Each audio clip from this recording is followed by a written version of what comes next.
State Building. Hey, yo, what up? I'm Josh Martinez from Z100, New York's #1 hit music station with my guest, Adam Lambert. What's going on, bro? Hey, how are you? So let's talk about it. Jump right into it. High drama. First off, why the title High Drama of all things? Well, I keep saying I've never been known to be subtle.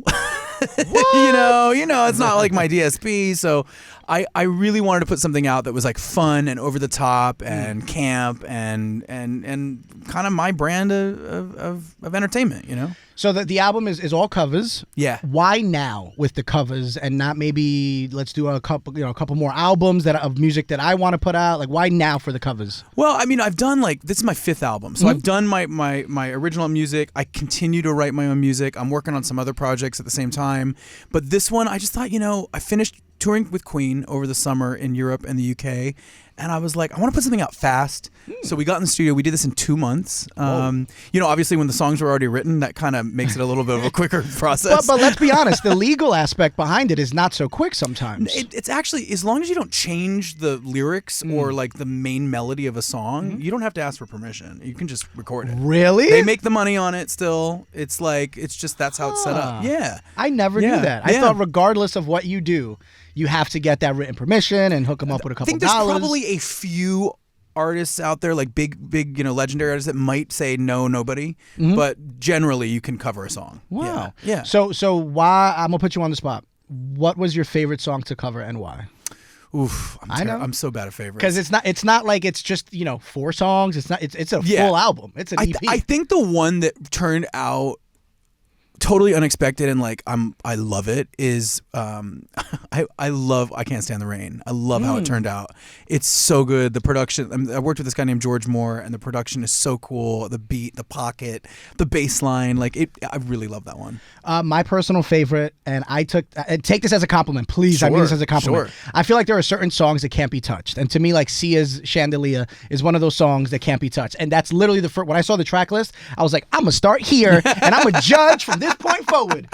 And you killed that shit, bro. Thank you. Killed it. And to me, it was Adam Lambert, but it was like it was an Adam Lambert version, which is like stupid to say because clearly it is. But how many times have you found yourself kind of going, as you perform songs, you're going into that artist's lane rather than making it a little bit of your own? I think it's natural, no? It's interesting because over the past 13 years that after American Idol, since I've been making music, I've definitely had my moments where I tried this over here and tried this over there and tried to maybe about 10 years ago I was like, oh, this is trendy, I'm gonna try this. The thing that I love about this album is even though they are covers, I feel like I'm more in my zhuzh than I've ever been. I know who I am, I know my sound, I know my voice, and so it's really exciting because these songs feel like I didn't have to think too hard about it. I just felt it. Yeah. It just came naturally, which was really nice. What song were you most nervous to put out there?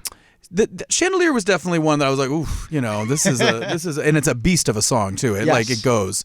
Yeah, that one. I think just because it's so iconic and not that long ago. Yeah, that one made me a little nervous. And also, Do You Really Want to Hurt Me? That is by Boy George, who's a friend of mine in the UK. So obviously when you cover a friend's song, you're like, oh my God, I hope they don't hate it. Because if he hates it, either he won't want to tell me that he hates it, or he'll fully just tell me he hates it. But he liked it. So I sent it to him and he liked it. I was going to say something like that. Do you send it prior to putting it on the album, or you commit, it's going on the album no matter what, I trust the process regardless of what he thinks?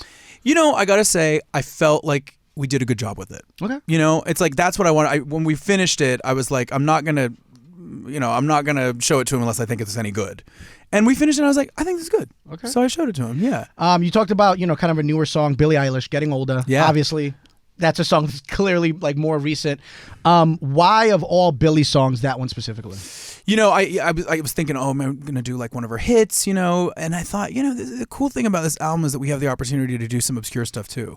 And I was listening to her last album that she put out, and it's the first track on the album.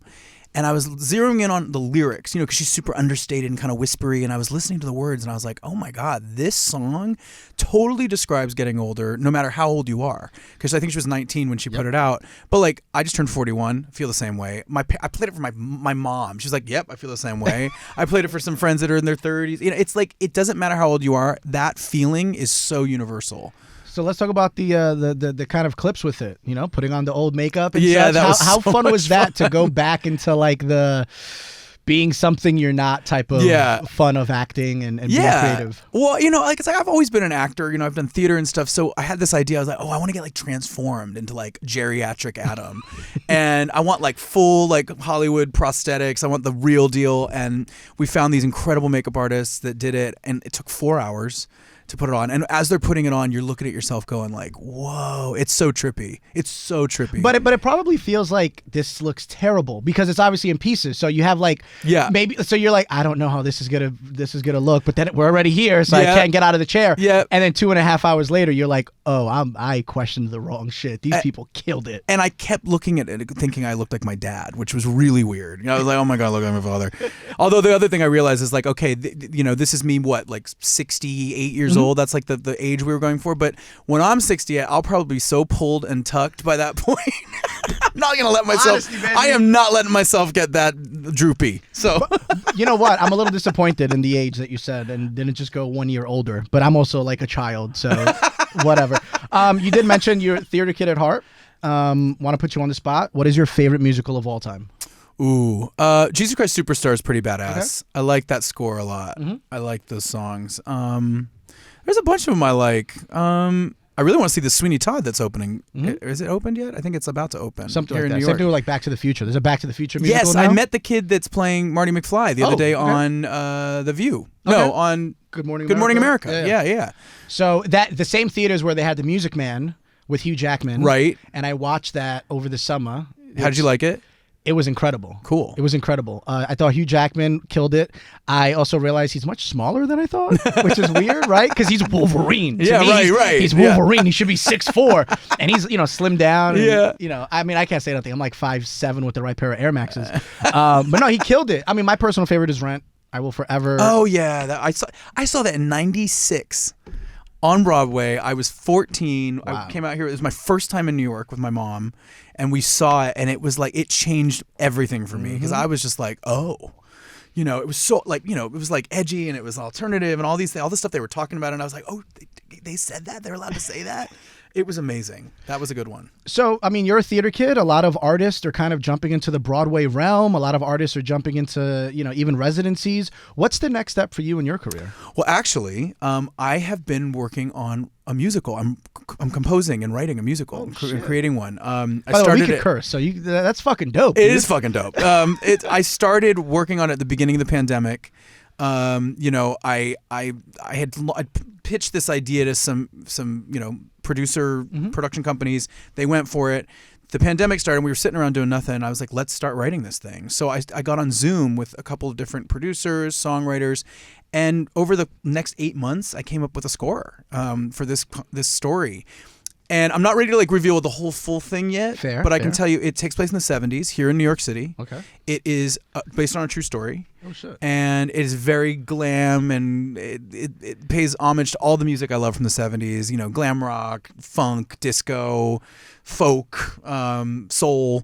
And it's very queer, and it's very near and dear to all the things that I love, close to my heart. So it's got my sensibility all over it, which I'm excited. Is it officially green-lit, or is it one of those? It is. Oh yeah, it's well underway. The script is currently being written by a playwright, a New York City playwright who's done stuff on Broadway, and we have an amazing team of creatives already on board, and producers and people telling us when we can put it in a theater, and it's very exciting. Do we have any sort of, and you don't have to get into specifics, but just kind of a little bit of a timeline?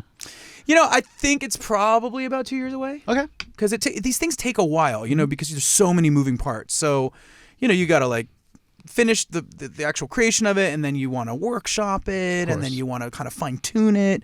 But the cool thing is that I'm going to be putting it out as a concept album first before it's ever put on stage. So it'll be like an album of mine where I sing all of it, and then it'll be adapted for the stage. I'm trying to think. I mean, you might know better than me. Has art? I mean, our artists have tried that, but I'm trying to think if anyone's ever. It's actually been done a lot. Like Jesus Christ Superstar was like Yeah. an album before it was ever a show. Oh, see, I thought it was a musical, and it kind of coincides. Something with like Hamilton, like it comes out together type of A thing. lot, most of them, a lot of yeah. them do, but there are projects that are done this way where the music is sort of the first thing, and then it. Tommy by the Who, that was Okay, yeah. that was like an album before it was ever. I mean, it was an album in the 70s. Well, It wasn't on stage until the 90s. You know? Same thing with American Idiot. Yeah. But I think when Green Day, for example, made that, they weren't thinking we're going to make a Broadway play out of it. Your mindset's a little different. Yeah. So I think that's so interesting. Are you nervous about that? I'm really excited because I feel like it's a totally new venture to write something for somebody, like write somebody else's story other than my own. It gives you like this really cool sort of zoomed out perspective on it, and I'm loving it. I really love it, and I think a lot of the ideas in it and the themes in the story are things that feel very current. They feel very right now, so I think people will resonate with this project. I'm like really excited about this because I'm a huge Broadway fan. I love musicals, and like I never find anything out early. So like knowing this, I'm like I got some insight. Yeah, It's exciting for me. Yeah, it's. I'm just really excited. So I'm we, excited. you said that was a couple years away. Before that album, even what can we expect from you like moving forward? I'm a project guy. I like just being involved in things. I've been doing more and more like acting work. Okay. I just had a film premiere at Sundance called Fairyland. Yes. I play a small part, but it's like my first official film role. Hey, a credit is a credit. Yeah. Baby. So I'm very excited about that. I have a few scenes with the lead actor. I basically play Cocaine Bear. You've heard of the movie Cocaine Bear? That's how you can describe my character in this film. It's a lot of energy you're gonna need. Yeah, he's a bear. And I've been doing a voiceover for it's a whole series. I'm playing the villain for a series that DreamWorks is putting out, an animated series. I don't think I'm allowed to say what it is yet, but it's very exciting. Yeah, I'm just like trying to get involved in stuff. I love working with other people on creative projects. It sounds like you enjoy challenges. Yes. Like if something's too easy, because I mean, you just we're just riffing here, but there's just so many different aspects of Adam Lambert, and this is obviously outside of what we've already known about you with the multiple albums and Idol and even the stuff with Queen. Which, by the way, like Queen ain't just gonna take anybody, right? they need someone specific. It's been a beaut. I mean, that has been like the biggest blessing. I've had so much fun with them. We're still going too. We're not done. But it's been 10 years of touring with them, and it's just like, it's changed my life. It's singing killer music for audiences that love these songs, which is amazing. And I'm on stage with Brian May and Roger Taylor, who get to kind of bask in their legacy, and they glow when they get up there and they play. And I just love helping be a part of that, and helping that happen on stage. And there's obviously, they're not just going to have any old person get on stage with them to have that name attached to them. Like there's obviously like a uber special talent and an uber unique personality and voice and everything that they will sit there and go, you know what, that's the guy we want to carry the legacy. I mean, it was definitely a lot of pressure in the beginning. It freaked me out because when they asked me, I was of course immediately like, of course, yeah, I would love to work with you. And then guys. you sat and thought. And then I sat and thought, and I was like, oh no, this is gonna be like, I was like, I don't know if I can pull this off. I literally thought that at the beginning. Wow. And I was like, I don't know if people are gonna like it. Obviously Freddie, you can't replace Freddie. That's not possible. And it's like people are very protective of his memory, and I am too. So I was like, am I gonna try this? Am I gonna do this? But I had to try it, and it's been beautiful. Obviously, it's been like you said, a decade or so. Do you still remember that initial call, like this is greenlit, we're going for it, or email? Yeah, I do. I got the call, and I was like, I hung up and went, oh God, I hope this is good. I hope I don't screw it up. Who were you with? Can you I take think us I was back by to myself. I think I was in a house that I was renting in LA. I think I was by myself in the kitchen, and I hung up. And I remember kind of staring out the window, going, "Holy shit, this is a big deal." Yeah, I knew it was a big deal, and I was very flattered. And it was cool because over the past 10 years that it's been since we've been touring, I've gotten to like also do my solo stuff like side by side, and I'm really lucky that it's worked out that way. That neither one of the projects has sort of like taken priority over the other. I've gotten to do both, which is really cool. Your tattoos. I'm gonna put you on the spot again. I like it. Your favorite tattoo and why? Ooh. I've had my arms done for a while now, Okay. and then I've more recently started. I have one on my ribs, which is this guy named Antinous, who was Emperor Hadrian. This is like some history shit. Let's go, bring it on. He was the a Roman emperor around like right at the cross between BC and AD. You know, like right around there. And he he had a wife and stuff, but he had a lover named Antinous, and they were like a power couple. Like it was like not a secret, because in ancient Rome, it was like you could that was kind of a thing. Caligula, that was very like trendy. So the story, long story short, is that this lover was like young and beautiful, and he was the old emperor, and they toured around the empire together. They went down to Egypt because there was like a famine down there, and Antinous accidentally drowned in the Nile. But the rumor, the myth around it is that we don't know if he was murdered or if he was sacrificed to the Nile, because back then they felt like, okay, if it hasn't flooded for a while, do a sacrifice of some young, beautiful man and then it will flood. And so there's stories that he was like in like the mystic churches, like the temples in Egypt before that drowning. And so when he died, Hadrian was so upset. He was totally depressed. He was a mess. And he ended up creating a whole like cult around Antinous, and he became the most sculpted figure in Roman in that day for about 100 years. He was the most sculpted male figure in Rome, and they developed like temples around his, like it was like a cult. It was like a religion. And they named the city where he drowned after him, Antinopolis, I think it's called. So it's like it's kind of like this romantic like tragedy, and I just think it's such a cool story. How painful was it though, bro? It sucked. The ribs are tough. Yeah. I have a cousin who's tatted, and he swears that the ribs are by far the worst. Yeah. I just have a couple on my arms or whatever in my chest, but I use numbing cream. Yeah. And I am big on numbing cream, and people will get on me for numbing cream, but you know what? I sat there for 4 hours unbothered. It works. And you know what else? They say you're not supposed to do it, but I definitely have a couple cocktails beforehand. I'm sorry. I mean, I got to take the edge off somehow. Somehow, some way. Yeah. But the ribs, that was probably the most painful one I have. You have any upcoming tattoo plans or ideas that you want to get into? I haven't thought of anything. I kind of want to do something on my chest, but I haven't found the right image yet. So when it comes to your tattoos, do you do some based on like chapters in your life or anything like that, or is it just kind of when you feel like you some want of it, like the arms, like there's definitely like symbolic like things, like I have a crown for Queen, like in this Q. Okay. It's like this Q and there's a crown on it. There's stuff. Yeah, some of it's just decorative, to be honest, but it looks badass. So I'm kind of a geek for like art history and like mythology and stuff. So I've been kind of gravitating towards that kind of stuff. Nice. So I do have a tattoo of my dog on my calf, on my leg.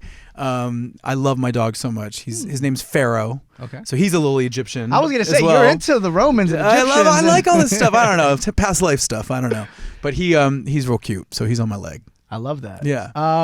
So this year, what's happening this year in the life of Adam Lambert? I'm doing some more shows this summer, some solo shows. We just announced one in London. There's one in Finland. There's a couple more coming. There's more performing on the horizon. I mean, that's pretty much it. I've got a bunch of stuff sort of penciled in that's being like solidified right now. And then it premiered a week ago. I'm on a TV show in the UK called Starstruck. I'm a judge. Okay, yeah. And it's a show about it's a really fun show. People get transformed into their favorite artist and perform as that artist. So it's like kind of like a tribute impersonation thing. And I'm on a judging panel. I'm with Shania Twain this year. Okay. She's on there with us, and it was blast. She's Blast such to a film. queen, dude. She's really cool. I've never met her, but I feel like she's the type that like is just a total like just easy, down to earth kind of going very gal. Very sweet. Yeah. And I don't liked care her a what lot. anyone says. The moment you hear "Let's go, girls," I don't give a shit who you are. You're gonna wild out. I mean, that's classic. Yeah. And I was born in the hood, and even I know I'm like, yo, you hear that shit? It's a wrap. We about to pop off, dog. One more time, Adam Lambert. I mean, you did your thing as a singer. You did your thing as a touring musician. You did your thing as a songwriter. You're doing your thing now as a judge, Broadway writer. I mean, Jesus Christ. I'm just trying to keep busy. But to me, it's all about creative exercise. Like it's like if I can just make something or come up with ideas, it makes me so happy. It's such a personal feeling of satisfaction. I love it. I love teaming up and making shit, you know? I love Well, it. you know what? We look forward to everything in 2023 and beyond, dude. Thank you. I appreciate you it. one more time for coming by, Adam Lambert. Thank you. Thanks for having me. From the top of the Empire State Building,